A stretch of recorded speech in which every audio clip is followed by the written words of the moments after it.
Greetings fellow guitar travellers, it's Rowan J Parker and I'm back. So the question is, did you miss me? And the answer to that must be, we missed you like a portal in our collective craniums. In other words, like a hole in the head, but like a proverbial bad smell, I'm back to annoy you, frustrate you, and possibly entertain and enlighten you as well. So today we're going to do a lesson on what I call hybridized or expanded pentatonic scales. Taking a pentatonic scale and chucking in some notes which are not usually found in it, but which are compatible and work in a blues rock context. So that's what I'm going to show you. Should be a lot of fun. Before we get to that, I encourage you to look at my website, www.rowanjparker.com. There's lots of free stuff on that site. You can get even more free stuff if you subscribe to the site just by putting in your email address, hit subscribe. Whole torrent of extra free stuff is yours, subscriber exclusive only. You can support me by buying stuff from the web store. I have also, all my stuff now is available on Amazon in the UK and in Europe, so you can help me out that way as well. Otherwise, you can find me on Facebook, Rowan J Parker. All my stuff's on SoundCloud for download, backing tracks galore and lots of other goodies. I'm also on Twitter if you must. And what else? I think I've said everything. Yeah, YouTube, of course, which you're watching right now. Tremendous. Alright, well, without further ado, let's crack on to today's lesson. Those hybridized pentatonic scales. Let's rock! So let me begin by showing you the two basic pentatonic shapes we're going to be using, and then showing you how we will be filling these in to create these hybrid monstrosities. So the first one to talk about is our good old friend, pentatonic box. Everyone knows this scale, I'm sure. So I don't think I'm going to show this to you. This is a 12th position E minor pentatonic scale.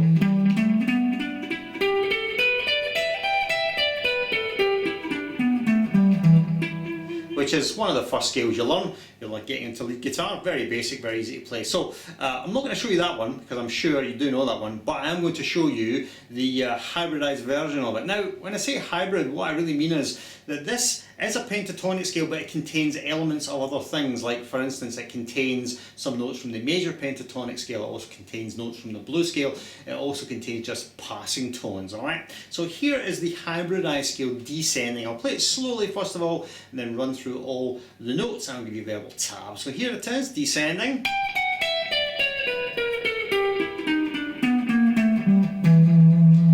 Now, to me, orally, this has quite a strong either a strong E minor or E7 sort of sound. So we'll work with either actually. Let's let me play that one more time.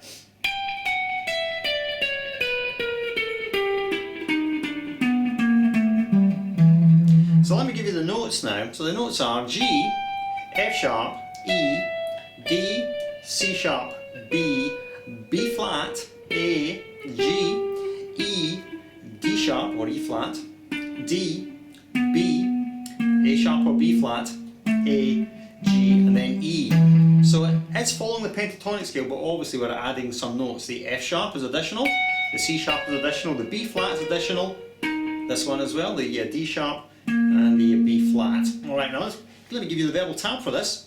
So it's high E 15, 14, 12, and then B 15, 14, 12, then G 15, 14, 12, D 14, 13, 12, then A 14, 13, 12, then low E 15, 12. Alright, digitation, fingering 4, 3, 1, 4, 3, 1, 4, 3, 1. Pretty easy, right?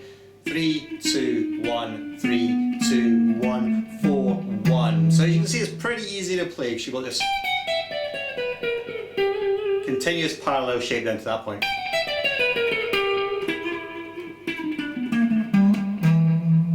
Alrighty, so that's this first one. Let me go on and show you the second hybrid shape. So started off life before we molested it, interfered with it. Started life as this common or garden pentatonic shape. This is one of the 5 standard pentatonic minor shapes. I will show you this basic shape in case you don't know it. So the basic pentatonic shape, and this is still E minor pentatonic. We've got some, let's see, that's low E 10, 12, A, 10, 12, then D, 9, 12, then G, 9, 12, then B, 10, 12, and then high E, 10, 12. Digitation, 2, 4, 2, 4, 1, 4, 1, 4, 2, 4, 2, 4. So again, super simple, super basic. All right, now here's the modified version, hybridized version with some extra goodies.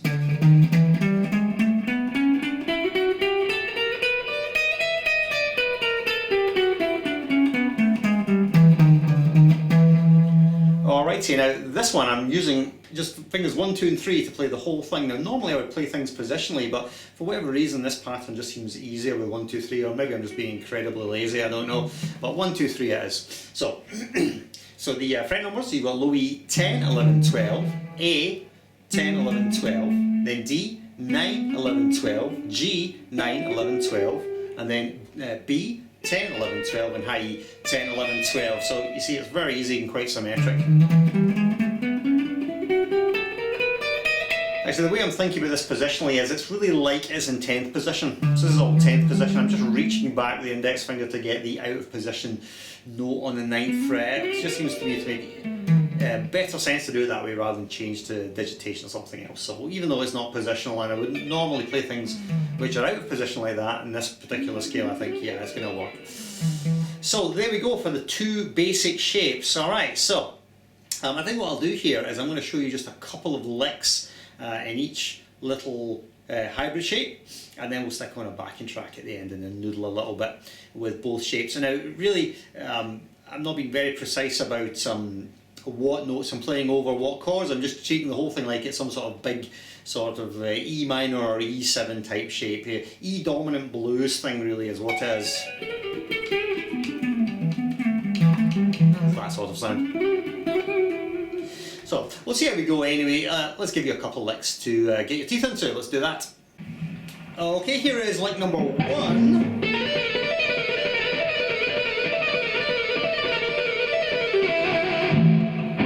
Okay, so let me just break it down for you, show you. It's a very basic, repetitive 16 note lick. So let's just see here. Sounds like this, slow.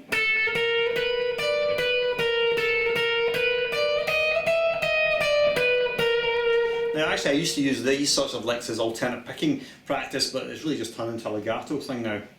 But it's great for alternate picking as well, so if you feel so inclined you can alternate pick it.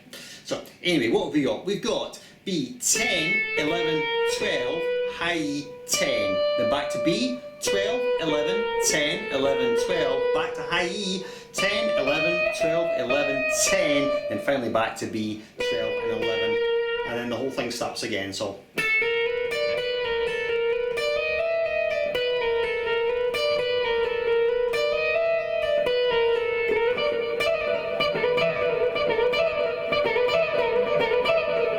alright, so that's the way it sounds. Now what you can do with this idea is you can move it, because it's a 2-string idea, you can move it to any set of 2 strings within the scale. So let's just say we move it down one increment down our little scale shape, our scale pattern.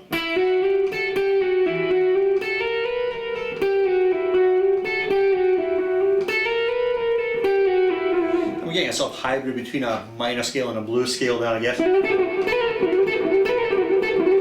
Let's give it a bit of juice.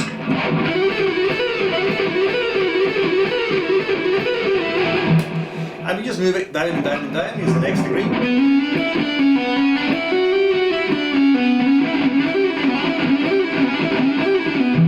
Down again.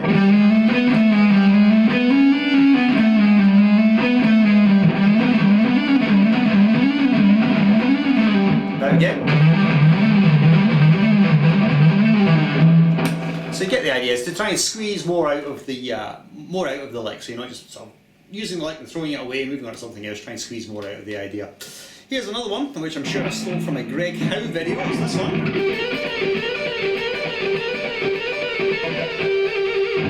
That one. Alright, so that one I think is an 8-note lick. One, let's see. 1, 2, 3, 4, 5, 6, 7, 8. Yep. A strong E blue sounding lick. So what we've got is G12, and then B 10, 11, 12, high E 10, then back to B 12, 11, 10, and then that's it. Now the way I pick this one is a little bit interesting, unusual. I go down, up, so that's alternate, then hammer, hammer, and then up, down, pull, pull. So it's a down, up, hammer, hammer, up, down, pull, pull. The reason I do it that way is because I use what I would call an outside cross. That's where the plectrum is crossing the strings this way. And I think I always prefer the plectrum moving that way, so it just seemed natural for me to do it that way. Now I know some guys, they prefer the opposite motion, so it doesn't really matter, it's whatever works for you really. And again, you can take this idea and we can move it to some other point in the scale and it'll work really well. So, there's a couple of ideas there. Let's move on to the next shape. We've got this shape now.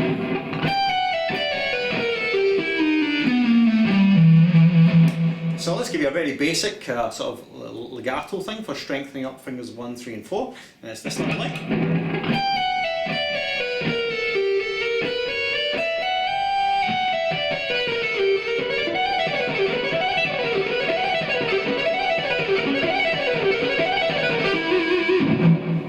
Sounding lick, I mean it's a bit mindless, just but a lot of these licks, they're not necessarily musical when you play them slow, but when you play them quick, all you really hear is the contour of the lick. You don't really hear the notes, you just hear the shape, and the shapes can still be quite interesting. So I think it's one of these things, if you play it really slow it's not too musical, but actually when you play it faster it is musical, because then it takes on a sort of a shape, a life as it were.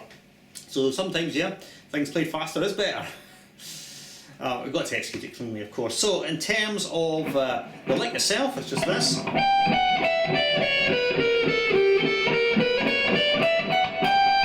It's really basic, so let me just go ahead and give you the verbal tab for this. So we've got high 12, high 15, 14, 12, then B, 15, 14, 12, G, 15, 14, 12, 14, 15, back to B, 12, 14, 15, high 12, 14, and then the whole thing starts again. Again, it's a great alternate picking lick as well as a good legato lick. So, it's a good one.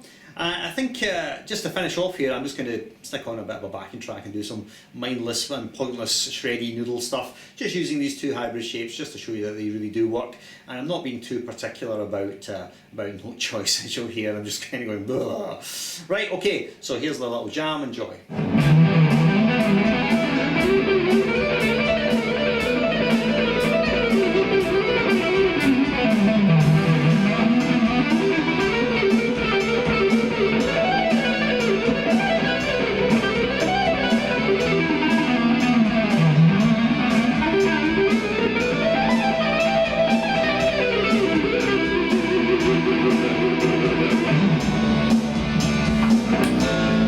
So that piece of nonsense concludes this lesson. Hope you enjoyed it. They're quite good fun, these little hybridized scales, so get into them, mess around them and see what you can make out of them.